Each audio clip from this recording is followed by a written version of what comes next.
बिस्मिल्लाहिर्रहमानिर्रहीम इय्याका नअबुदु व इय्याका नस्तईन। सो मेरे सॉफ्टवेयर इंजीनियर्स तो अभी तक अगर आप ड्रीम फैमिली या यूनिक फैमिली का आप हिस्सा नहीं बने, सबसे पहले आप चैनल को सब्सक्राइब वगैरह कर लें ताकि आप हमारी फैमिली के अंदर शामिल हो सकें।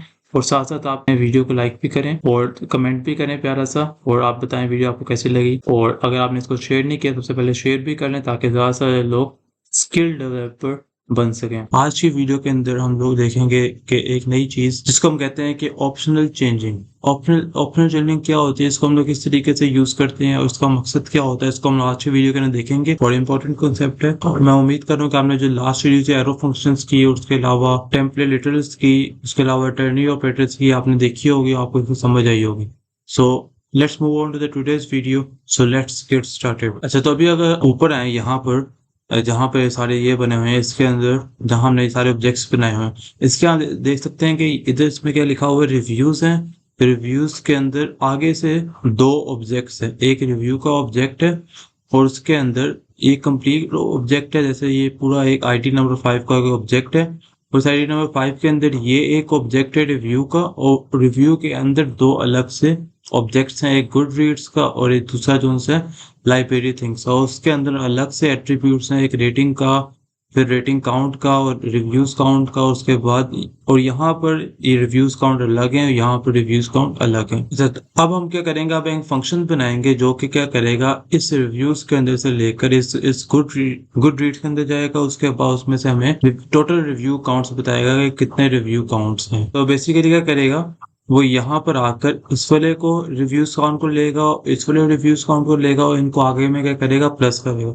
तो इसका हम लोग सबसे पहले एक फंक्शन बनाएगा, उसके बाद देखते हैं कि इसके अंदर ऑप्शनल चेनिंग कहाँ पे यूज हो रही है। Sounds very easy right. अच्छा, तो यहाँ पर आके हम लोग सबसे पहले एक फंक्शन बना लेते हैं और फंक्शन का नाम लिख लेते हैं कि गेट टोटल, और उसके बाद रिव्यू काउंट, और इसके अंदर हम लोग क्या पास करेंगे, एक का पैरामीटर हम लोग पास करेंगे। इस पैरामीटर को जब हम लोग इसको कॉल करेंगे, इस फंक्शन को, वहां पर इसको हम लोग कॉल कर, वहां पर इसको हम लोग पास करेंगे। अच्छा, तो इसको हम लोग अब कॉल कहाँ पर करेंगे, बुक का हमने ऑलरेडी यहाँ पर अगर आप देखें तो यहाँ से हमारे पास डाटा आ रहा है बुक का, जो हमने लास्ट वीडियो के अंदर हमने लिया था कि बुक का डाटा हमारे पास, बुक नंबर 2 का डाटा हमारे पास यहाँ से आ रहा है। तो हम अब हम क्या करेंगे, अब यहाँ पर आके हम लोग इस फंक्शन को कॉल करेंगे जो कि गेट टोटल रिव्यू काउंट ये लिखा हुआ है। तो यहाँ पर आके हम लोग करेंगे उस वाले बुक को इस फंक्शन के अंदर पास कर देंगे। अब जो भी बुक मैंने यहाँ पास की है वो अब इस रिव्यू के फंक्शन के अंदर आ गई है। इसका जरूरी नहीं इसका नाम भी आप बुक रखें, इसका नाम आप कुछ भी रख सकते हैं, इसका नाम बी रख लें या फिर चलो बुक ही रख लेते हैं। तो इसका नाम अगर बुक रखें, अब हमने क्या करना है, उन दोनों रिव्यूज काउंट को हमने ऐड करना है। सबसे पहले हम क्या करेंगे, एक वेरिएबल बना लेंगे, इसका नाम है कॉन्स्ट, और उसके बाद इस कॉन्स्ट के अंदर हम लोग इसका नाम रख लेते हैं गुड रीड्स का। ठीक है, तो यहाँ पर आके हम इसका उस वेरिएबल का नाम रख लेते हैं गुड रीड, कुछ भी नाम रख सकते हैं, इज इक्वल्स टू।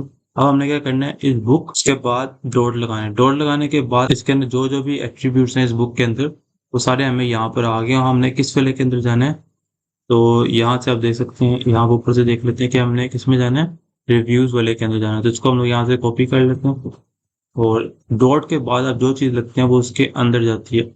तो रिव्यूज आ गए, उसके बाद आप डॉट लगाएंगे तो इसके अंदर हमने किसमें जाना है, इसके बाद हमने गुड रीड्स के अंदर जाना है और उसके बाद हमने रिव्यूज काउंट के अंदर जाना है। तो इस तरीके से जो भी इस रिव्यू काउंट के अंदर जो भी वैल्यू होगी वो हमारी स्टोर हो जाएगी, जो हमने वहां पर एक वेरिएबल बनाया इस वेरिएबल के अंदर स्टोर हो जाएगी। अब हम क्या करेंगे, यहाँ पर दूसरा वेरिएबल बनाएंगे क्योंकि हमने दोनों वैल्यूज को ऐड करना था। तो यहाँ पर अब हम लोग क्या लिखेंगे, एवरीथिंग लिख लेते हैं is equals to book dot reviews के अंदर ही जाएंगे, उसके बाद डॉट, अब दूसरा वाला कौन सा था, लाइब्रेरी थिंग थी, डॉट इसके भी रिव्यूज काउंट के अंदर हम लोग जाएंगे। ठीक है, अब जो भी दोनों का डाटा था उसको हम लोग डिस्प्ले भी करवा के देख लेते हैं। अब आप देख सकते हैं कि इसको अगर मैं यहाँ पर लिखूं गुड रीड्स, तो यहाँ पर आगे 812, और आगे मैं अगर लिखूं यहाँ पर लाइब्रेरी थिंग, तो यहाँ पर कितनी आ गई है, 0, क्योंकि हम लोग बुक नंबर 2 की बात, आईडी नंबर 2 की बात कर रहे हैं। यहाँ पर हम लोग आईडी नंबर 2 पास कर रहे थे। तो देख लेते हैं कि आईडी नंबर 2 के अंदर क्या क्या सीन है। तो आईडी नंबर 2 ये वाली है, इसके अंदर अगर आप देखें तो ये 812 है और ये जो है 0 है। तो इसमें इसका करने की जरूरत नहीं, हम लोग क्या करते हैं आईडी नंबर 5 को पास कर लें ताकि इसका डाटा हम लोग वहां पर डिस्प्ले करवा सकें। तो यहाँ पर मैं आईडी नंबर 5 लिखूंगा। हमने सारा पिछली वीडियोस के अंदर किया हुआ है, डिस्ट्रक्टिंग की वीडियो के अंदर, अगर आपको नहीं पता तो आप पहले वो वाली वीडियो देखें और उसके बाद ये वाली वीडियो देखें। तो यहाँ पे देख सकते हैं डाटा जो था अलग डिस्प्ले हो रहा है। अब हमने क्या करना था, इन दोनों को हमने टोटल करना था। टोटल कैसे करेंगे, एक वेरिएबल बनाएंगे टोटल का is equals to library thing plus good reads, दोनों को हम लोग ऐड कर देंगे, जो भी इसका डाटा आएगा वो यहाँ पर डिस्प्ले हो गया। इसको आप ऐसे भी कर सकते हैं, यहाँ पर आप सिंपली रिटर्न कर दें।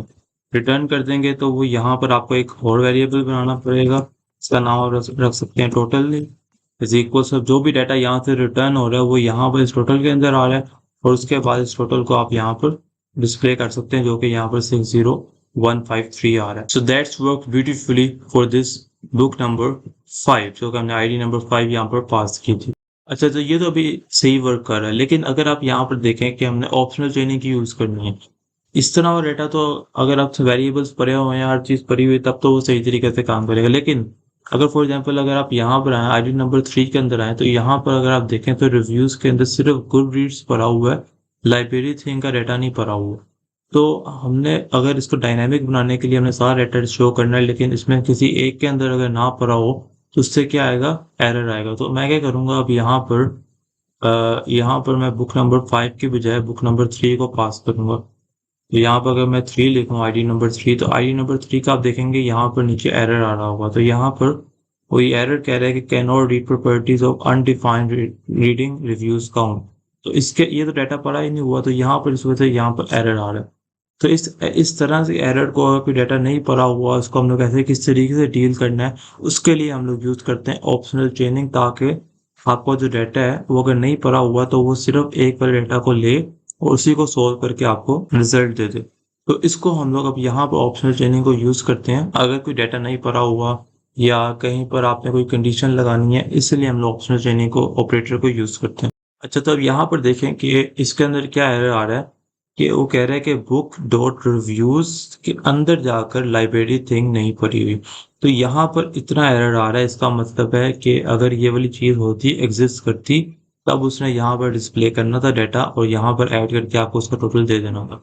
लेकिन जब ये एग्जिस्ट ही नहीं करती, यहाँ पर आ रहा है अनडिफाइंड प्रॉपर्टीज रिव्यूज काउंट। तो ये अगर एग्जिस्ट ही नहीं करती तो हम लोग किस तरीके से चेक करें कि इसको अगर एग्जिस्ट करती है तब उसने डिस्प्ले करवाना है, नहीं तो इसको इसने इग्नोर कर देना।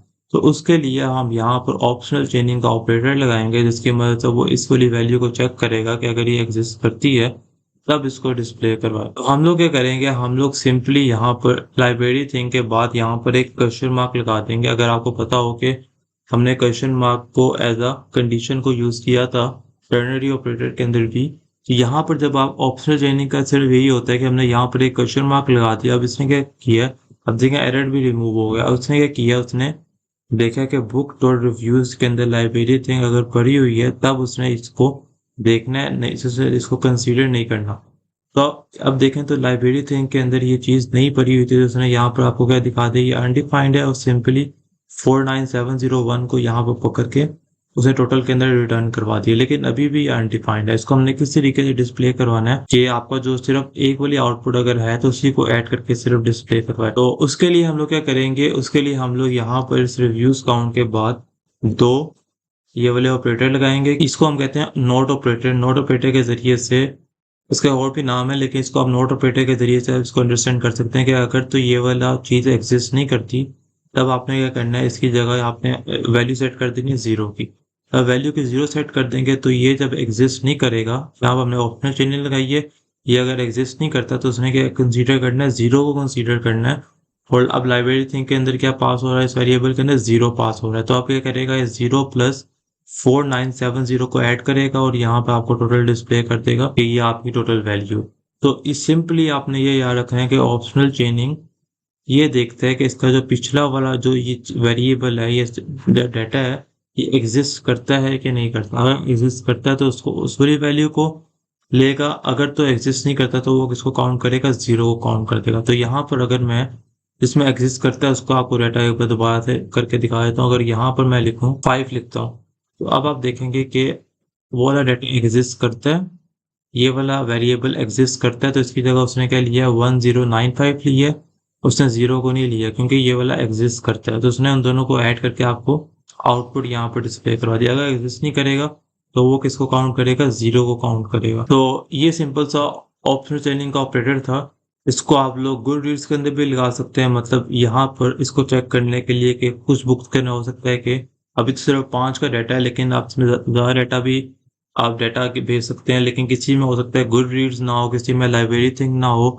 तो इसकी जगह आप यहाँ पर भी इस चीज़ को यूज़ करके आप यहाँ पर उस डाटा को सिक्योर कर सकते हैं और अपना आउटपुट जो है उसको आप बगैर खराब किए या बगैर एरर के आप इसको देख सकते हैं। हो सकता है किसी बुक्स के अंदर रिव्यूज़ भी ना हो, तो आप ऑप्शनल चेंजिंग को क्वेश्चन मार्क की सूरत में यहाँ पर भी लगा सकते हैं कि अगर तो किसी के अंदर रिव्यूज़ ही एग्जिस्ट नहीं करते, तब उसने क्या करना है, उसने 0 को काउंट करना है।